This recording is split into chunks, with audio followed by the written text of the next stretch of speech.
Coucou mes chéris!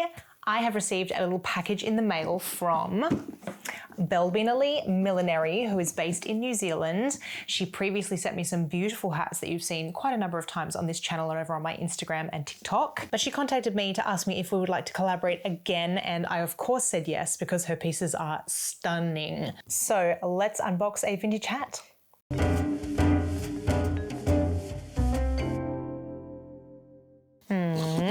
The packaging is so pretty and right on brand. She did send me some images of the colors that she was using and some behind the scenes that I'll put up on the screen here, but I don't know what the final product looks like. She sent me a little card. It's her branding there. It says, "Thank you for your support. I hope you love wearing these. I can't wait to see what outfits you put together, Katie." That's the inside of the box. Oh, guys, oh, it's so pretty. Look at this. Look at that. Look at the detailing. I have to come up super close for you guys so you can see all of the detailing. Look at that green beading on it, and it's got netting on the top, and then even the inside goes beautifully with the outside of the hat. And I have a suspicion that this little package might be a brooch maybe to go with it, or maybe it's a hair piece. It's a little brooch, a little matching brooch. That is so sweet, so sweet. And I think it goes like so on my head. Oh my gosh, that is so pretty. Look at that. I happen to have the perfect fabric to go with this, so I might just have to whip up a dress to go with this hat. C'est parti pour coudre. I bought this fabric right at the start of my sewing journey. I had visions of it becoming a beautiful big summer dress with a massive circle skirt, but little amateur sewer me had no idea that there was definitely not enough fabric to do that. So here we are making her into a pencil dress. I really loved the two-directional yoke on Butterick 6802. I would love to have been able to make the skirt section as well. It was less full and I thought maybe I could get away with it, but I was literally like 1 inch short on fabric. I could have cried.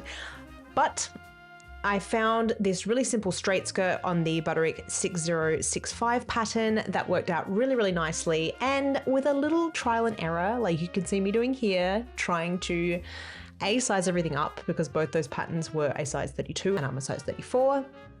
And then also just to line all the pieces up because they weren't matching patterns was a little bit tricky. But, you know, a bit of measuring, a bit of seam ripping, and we got there in the end. I did make the mistake of sizing the entire pattern up. I didn't do any research. I just added a little bit extra to the pattern pieces all the way around, which of course then with the two-directional yoke made everything sort of not quite fit. I didn't realize any of this at the time, so I just made it work. But now that I've made a few more dresses, I've realized that actually you really just need to add the extra to the bust. Like you can just add extra in the underarm seam and leave the rest of the pattern alone. And that would have been a much better approach. So don't make the same mistake as me. Learn from my errors. But you know, also don't be afraid to just give it a go, because as you can see here, it didn't turn out too badly considering I really had no idea what I was doing, and technically I was making a lot of very amateur mistakes. It's not that big of a deal. In the final outcome of the dress, you really can't tell that much. So don't be afraid, guys. Just jump in the deep end, give it a go. And if like me, you're getting your fabric secondhand, this is actually furniture fabric, as pretty as it is. It was not expensive. It's always salvageable. At the very worst, I could have just turned it into a pencil skirt and forgotten the whole top section. You know what I'm saying? So like, just give it a go. Here I am trying her on. I was actually very pleased with how it was all lining up and turning out. As you can see, I did not do a good job of lining up the stripes, but overall, once it's finished, it actually looks quite cute. That's my face when I realized that I had put an entire section on back to front. I believe I may have put the skirt on inside out, as you do. Yeah, this dress does look nice in the end, but if you look at the inside, or if you're a seamstress and you're having a look at my work, yeah, I probably would have got like a C for this. Just a passing grade, or maybe just below a B. Definitely not my finest work, but one of the most educational sewing experiences I've ever had. And I did manage to whip her up in probably the equivalent of 2 full days of work. So not too shabby, I would say. Okay, a little progress update. I did originally have a skew width problem with the darts. I had one wide stripe with a dart in the white and then one that was pointed. So I did actually move the dart over. It's not where it's supposed to be, but you really, really can't tell. So hopefully once I put the zip in and the dress is finished, I don't find that everything is skew width. But it seems like I got away with that somehow. So obviously she's going to have buttons down the front here, and then I'm going to be putting a zip in the side because the original pattern for the top part of the dress had a skirt that buttoned up further down, whereas this one's going to have a side zip, and the buttons are more sort of decorative and to get my head through rather than being the way that you get in and out of the dress or the main part. So yeah, I need to put that in now, and she still needs hemming. She's a long way down my legs, but I do want it to be kind of long. I do like the 50s hemlines that were dropped sort of down a little bit below mid-calf, so I think we're going to run with that because I'm going to be wearing her with heels. And just when I was proud of my progress, I put my zipper in back to front. And to this day, it remains that way.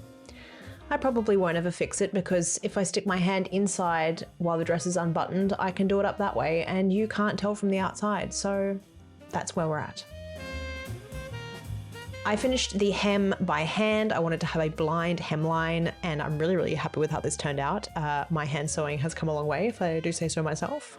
And because to this day, I am cursed when it comes to the buttonholing mechanism on my machines, even though this is a completely different machine, it did not work, and I had to do the buttonholes by hand.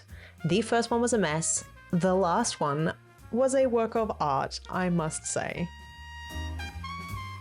I am so pleased with how this turned out. It looks so pretty. And you can see the color of the top of the hat matches the stripes on the dress. The little gloves that I picked up at an op shop in Wollonga recently. Let me show you the full outfit.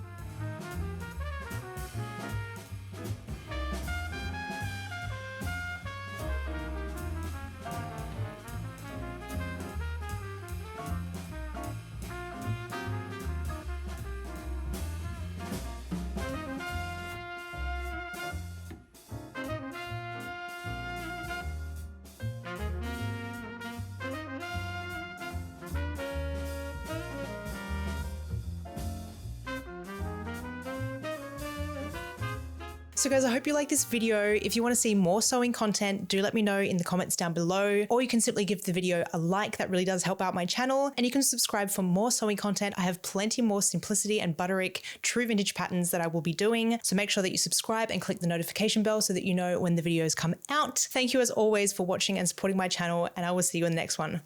Bisous!